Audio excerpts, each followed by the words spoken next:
Hello guys. So, ఏమైందో తెలీదు. మన ఆర్‌సీ అయితే స్టార్ట్ అయితలేదు. సో, అసలు ఏం పోయిందో అర్థమైతలేదు. మీకైతే ఒకసారి చూపెడతా చూడండి.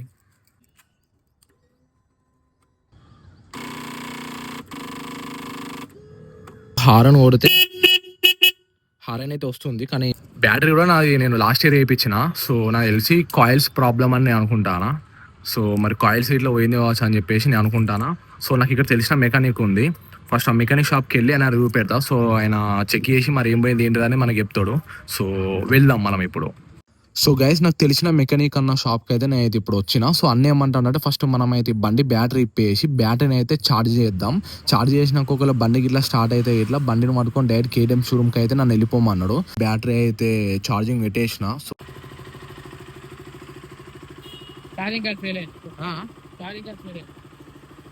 చూపెడతా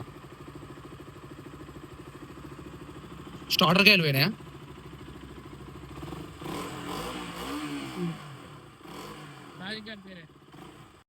హలో గైస్. సో మన బండి అయితే ఇప్పుడు బ్యాట్ అయితే ఎక్కించిన. సో ఇప్పుడు బండి అయితే స్టార్ట్ అవుతుంది. సో ఇది ఇవాళ నైట్ అన్నా రేపన్నా మళ్ళీ ఆఫ్ అయ్యే అవకాశం ఉంటుంది. సో నేను ఇప్పుడైతే మంచాల కేటీఎం షోరూమ్కి అయితే వెళ్తున్నా.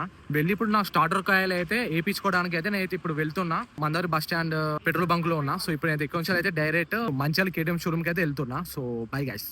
సో గైస్ నేను ఇప్పుడు మంచాల కేటీఎం షోరూమ్కి అయితే వచ్చేసిన. సో ఇప్పుడు నేను బండి లోపలికి తీసుకెళ్తున్నా.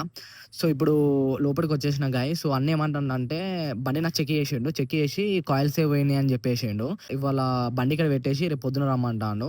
సో రేపు పొద్దున్నే మనకి బండి రిపేర్ చేసి ఇస్తారట.